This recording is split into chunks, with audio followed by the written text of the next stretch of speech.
kita akan membahas mengenai cara membeli altcoin. Jadi sebelumnya udah dijelaskan mengenai apa itu Bitcoin dan gimana caranya teman-teman ini membeli Bitcoin. Praktek dari nol sampai teman-teman bisa. Nah, di sini akan dibahas lagi yang lebih spesifik ya, yaitu adalah altcoin. Jadi mungkin di sini teman-teman banyak ya yang mendengar ya istilah altcoin, ya, terus kepo ya, terus FOMO. Gimana sih sebenarnya cara membeli altcoin? Jadi sebelum kita menjelaskan cara membeli altcoin, kita bedah dulu ya, apa itu altcoin. Nah, pada dasarnya di market crypto itu ada dua jenis aset ya. Pertama itu adalah Bitcoin dan kedua itu adalah altcoin. Jadi apa sih altcoin? Altcoin itu merupakan aset kripto lain selain Bitcoin. Jadi altcoin itu adalah singkatan dari alternative coin. Jadi apapun yang di luar Bitcoin itu dia masuknya ke dalam altcoin.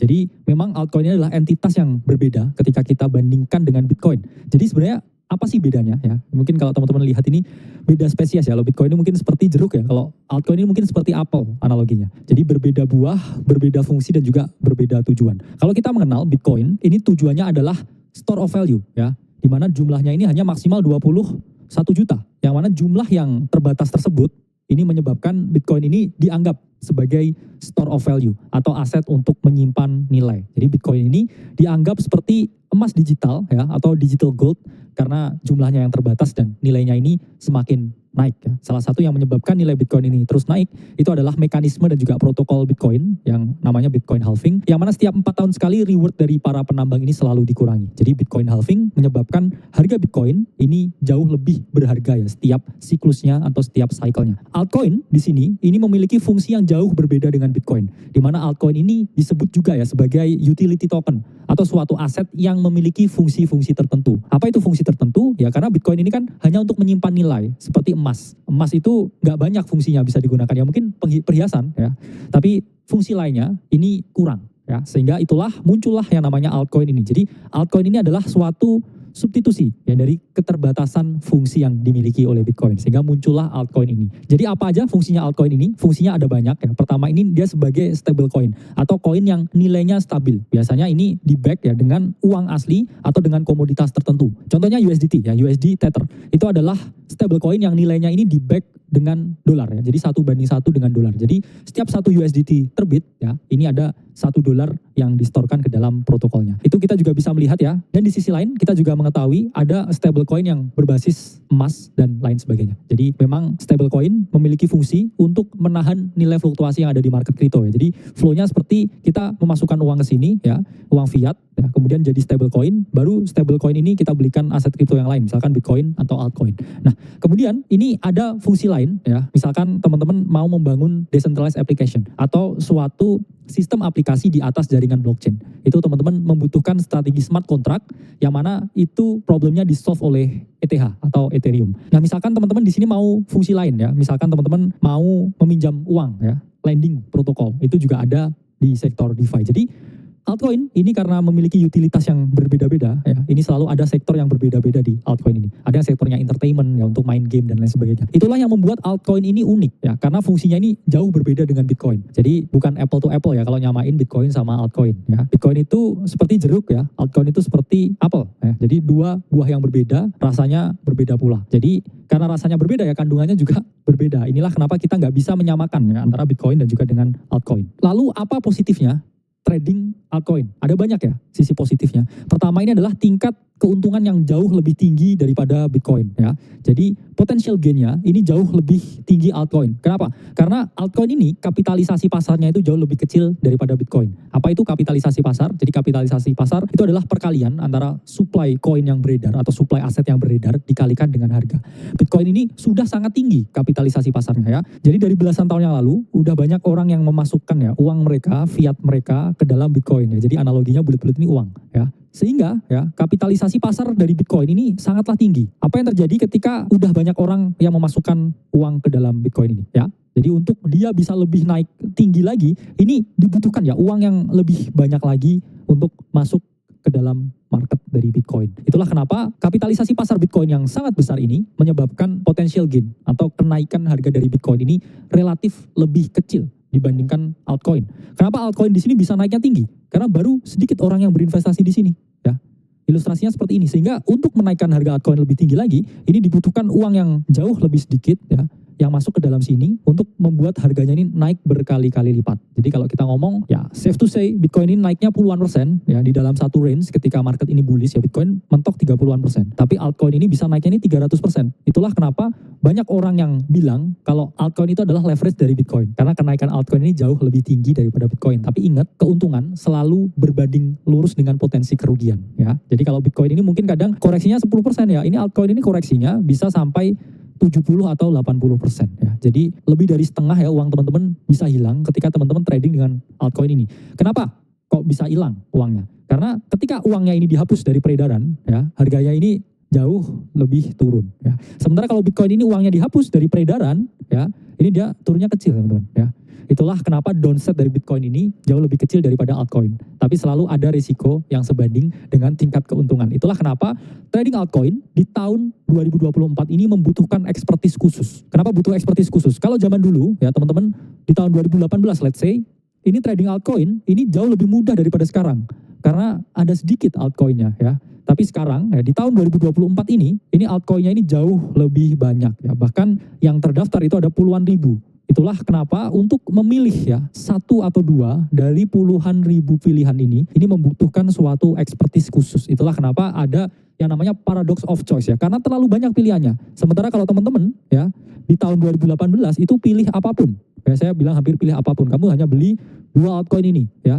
Itu terbang semua karena pilihannya terbatas. Kalau sekarang ada puluhan ribu, gimana kamu cara milihnya ya? Mungkin beli satu ini ya, tapi dia performanya jauh lebih buruk ya. Ternyata yang perform malah yang ini dan lain sebagainya. Itulah kenapa membeli altcoins itu membutuhkan suatu ekspertis khusus. Butuh keahlian untuk memilih. Jadi nggak asal bisa beli tutup mata terus cuan ya. Harus membutuhkan ekspertis khusus ketika teman-teman ini membeli altcoins. Nah, langsung kita membahas mengenai 3 hal atau 3 keahlian ketika teman-teman ini mau membeli altcoins. Pertama, yaitu adalah keahlian melihat narasi ya, atau yang disebut juga dengan narrative research. Kemudian ya kedua itu adalah technical research atau keahlian teman-teman untuk melakukan analisa teknikal. Dan yang ketiga itu adalah fundamental research atau di sini adalah cara untuk melihat nilai intrinsik dari market itu sendiri. Jadi ada 3 ya. Kita harus melihat narasinya apa, melihat secara teknikal dan juga ketiga ini melihat fundamentalnya. Yang mana narasi ini merupakan suatu sektor tertentu ya, area tertentu yang sedang diincar oleh para investor, baik itu investor retail maupun investor yang besar atau para smart money. Jadi narasi ini sangat beken ya akhir-akhir ini karena terlalu banyaknya altcoin yang ada. Sehingga harus dikhususkan ya ini narasinya apa. Itulah mengapa beberapa tahun ini itu kita harus trading menggunakan narasi. Karena kalau nggak ada narasinya ya teman-teman, ini nggak akan bisa optimal dengan memilihnya ya. Karena terlalu banyak ya paradox of choice. Sehingga kita harus berkonsentrasi terhadap narasi apa yang lagi happening di market. Dan ini memiliki tingkat ya sampai 50% untuk mempengaruhi ya keberhasilan ketika teman-teman melakukan trading di market altcoin. Kedua, ya ini adalah technical. Apa ini technical? Technical ini terkait dengan data historis harga di masa lalu. Sehingga teman-teman bisa menentukan kira-kira di mana titik teman-teman melakukan pembelian ya, dan kapan teman-teman ini melakukan penjualan ya. Karena memang technical analysis itu sifatnya bukan untuk memprediksi, tapi mengantisipasi pergerakan harga. Jadi misalkan harga ada di range ini, saya akan melakukan pembelian. Dan ketika harga ada di range ini, saya ini melakukan penjualan. Itulah fungsi melakukan analisa teknikal. Dan ini memiliki tingkat keberhasilan ini sampai 30% ya. Jadi meskipun narasinya bagus ya, tapi kalau memang harganya udah terlalu tinggi waktunya jual, ya kamu jangan membeli. Ya, karena itulah tingkat keberhasilan di sini mencapai 30%. Dan yang terakhir, ini adalah fundamental. Fundamental ini untuk menilai ya, apakah ini nilai intrinsiknya tinggi atau enggak. Nilai intrinsik itu apa? Nilai intrinsik itu adalah nilai yang terkandung di dalam projectnya. Jadi nilai intrinsik ini yang membuat project ini dianggap memiliki value. Jadi ketika nilai intrinsiknya ini jauh lebih besar ya daripada nilai pasarnya, ini berarti project ini under value. Nah ini jadi analoginya, fundamental ini seperti membuka ya isi semangka ya. Kadang semangka ini di luar ini terlihat sangat hijau ya. Ini contohnya semangka. Tapi ketika semangkanya itu dibuka ya, itu belum tentu ya teman-teman ini isinya ini merah ya. Jadi itulah pentingnya melakukan analisa fundamental karena teman-teman jangan beli kucing dalam karung ya. Ketika teman-teman beli kucing dalam karung ya, yang ada teman-teman membeli barang yang sangat overvalue ya. Itulah mengapa teman-teman harus melakukan analisa fundamental. Nah, selanjutnya kita akan membedah ya bagaimana teman-teman ini melakukan narrative research atau melakukan riset untuk melihat narasi apa yang akan terjadi di market crypto. Jadi market crypto ini selalu memiliki ketergantungan ya atau selalu bersinggungan dengan traditional market yang ada di luar. Jadi tech company di luar sana ini selalu memiliki kesinambungan dengan market crypto yang ada di dalam. Jadi itulah mengapa banyak teknologi yang di luar ini ditransformasikan ke dalam jaringan blockchain untuk kemudian disebut ya sebagai berbagai project-project Web3. ya. Dimana di sini ketika di luar sana yang diomongkan itu AI, ini pasti ada banyak project Web3 yang juga membuat project crypto AI. Jadi project AI tapi di dalam jaringan blockchain. Jadi ini contohnya ya, artificial intelligence in 2024 ya. Jadi the most important AI trend in 2024 ini dari IBM. Jadi teman-teman bisa menggunakan Google ya sebagai tools utama untuk kira-kira menjaring ya narasi apa sih yang hot, narasi apa sih yang happening di market. Jadi teman-teman bisa kurasi semua informasi, kurasi semua berita yang ada di Google ya untuk menentukan kira-kira narasi apa yang sedang terjadi di market saat ini. Dan ini misalkan topiknya ini adalah AI atau artificial intelligence. Itu berarti token-token AI ya secara spesifik ini akan mengalami kenaikan. Nah, kadang-kala teman-teman juga bisa membuat yang namanya naratif calendar seperti yang dibuat official oleh Akademi Kripto. Jadi di Q1 ya kita ungkapkan bahwa spatial computing dan juga AI atau artificial intelligence ini akan menguasai market kripto dan memang itu beneran terjadi. Jadi itulah fungsinya teman-teman jauh hari ya, mengkurasi segala informasi dari berita, dari news, dari report ya, dari jurnal dan berbagai informasi-informasi lain yang kemudian teman-teman satukan jadi satu untuk menentukan kira-kira narasi ini terjadinya kapan. Nah, ini sebagai contoh ya kita bahas AI yang memang sudah terjadi di Q1 2024 kemarin, tapi nggak ada salahnya ini bisa kita bahas ya di sini. Bagaimana cara mencari koin AI-nya ya? Ini kan udah terjadi ya narasinya. Dan ini teman-teman bisa memanfaatkan berbagai platform basic crypto data. Jadi platform basic crypto data itu adalah platform yang menyajikan berbagai informasi dasar mengenai project-project crypto yang ada. Teman-teman bisa pakai CoinGecko, CoinMarketCap atau CryptoSlate. Balik lagi kita tidak berafiliasi atau tidak disponsori ya berbagai platform ini. Ini platform yang kita gunakan. Misalkan contohnya tadi kita lihat project AI yang akan mengalami kenaikan ya. Misalkan di sini udah jelas ya top artificial intelligence AI coins by market cap. Jadi teman-teman bisa search di Google ya. Misalkan AI coin seperti itu. Nah, ini akan didirect ke CoinGecko ya atau CoinMarketCap. Di sini kita gunakan CoinMarketCap. Nah, ini koin-koin yang di atas, ini koin yang memiliki kapitalisasi pasar yang tinggi. Ya istilahnya orang banyak masukin duitnya ke berbagai koin-koin ini. Pertama ini adalah Bitensor ya atau TAO. Kemudian ada Render, RNDR, The Grab, GRT, FET, Singularity Net, EGX, dan lain sebagainya. Semakin turun, ini semakin kecil kapitalisasi pasarnya. Itu berarti semakin tinggi pula risikonya. Jadi yang relatively ya safe risk atau risikonya ini relatif ketakar lah ya istilahnya. Ini ada yang di bagian-bagian atas ini. Semakin bawah, semakin turun ini semakin kecil banget ya market cap-nya. Sehingga ketika kamu membeli, ini potensi koreksinya ini jauh lebih tinggi daripada kamu membeli yang ada di atas-atas ya. Itulah kenapa fokus ke 5 besarnya ya. Dimana di sini 5 besarnya itu ada Singularity, Fetch.ai, GRT, Render, dan juga Bitensor atau TAO. Misalkan di sini kita akan bedah mengenai Singularity atau EGX. Nah, ini bisa teman-teman lihat ya fundamentalnya dari Singularity atau EGX. Di sini market cap ya, di mana di sini market cap ini adalah perkalian antara circulating supply yang beredar ini dikalikan dengan harganya ini. Inilah keluar yang namanya market cap. Dan di sini teman-teman juga bisa melihat ya circulating supply dibandingkan dengan maximum supply-nya. Yang mana maximum supply-nya ini adalah 2 miliar koin. Dan yang keluar sekarang ini adalah kurang lebih ya 1,28 miliar. Jadi itu artinya ada sekitar 700-an juta lagi koin EGX yang akan keluar ke market. Nah, ini kita udah tahu ya, dan di sini kita bisa lihat ya untuk website resminya ya, bisa teman-teman lihat. Baik lagi kita juga nggak berinvestasi ke Singularity, nggak ada kaitan juga ya dengan perusahaan ini atau kenal dengan foundernya. Kita hanya membuat video ini untuk tujuan edukasi. Nah, ini bisa teman-teman lihat ya bahwa project-project AI on blockchain ini altcoin ini memiliki visi dan misi yang berbeda ya dengan Bitcoin. Itulah kenapa altcoin ini adalah project yang memiliki utilitas-utilitas tertentu. Jadi bisa teman-teman lihat di websitenya ya, resminya ini bisa teman-teman cek di CoinGecko. Nah, di sini juga teman-teman juga bisa lihat white papernya dari Singularity Net atau EGX. Di sini dijelaskan ya, kalau di saham ini namanya prospektus ya. Kira-kira ini projectnya seperti apa, kemudian roadmapnya seperti apa, siapa aja yang mengerjakan ini bisa teman-teman baca di white papernya. Nah, selanjutnya teman-teman juga bisa melihat ya aktivitas-aktivitas on-chain lain melalui platform yang namanya token terminal, di mana di sini akan ada banyak sekali ya project yang mana teman-teman bisa gunakan ya informasinya untuk menganalisa on-chain-nya seperti apa, ya kinerjanya seperti apa di dalam jaringannya. Contohnya ini Chainlink ya, kinerjanya lagi menurun dan lain sebagainya. Itu untuk meningkatkan teman-teman punya analisa ya. Balik lagi kita juga tidak disponsori oleh token terminal. Di sini hanyalah platform-platform yang kita gunakan. Nah, selanjutnya balik ke EGX ya. Di mana di sini kita lihat ya narasinya AI, kemudian fundamentalnya EGX ini juga lumayan oke ya, lumayan solid setelah kita melihat ya market cap-nya ya 1,1 billion dengan maksimum supply 2 billion. Jadi untuk naik 2 kali lipat ini masih sangat mungkin. Nah, selanjutnya teman-teman bisa menggunakan platform TradingView. Sekali lagi kita nggak disponsori untuk mencari koin ya atau token yang mau kita analisa. Di mana kita tadi mau menganalisa EGX. Di sini kita bisa pilih ya salah satu chart dari EGX dan di sini kelihatan ya. Ini saya selalu sarankan gunakan time frame yang besar.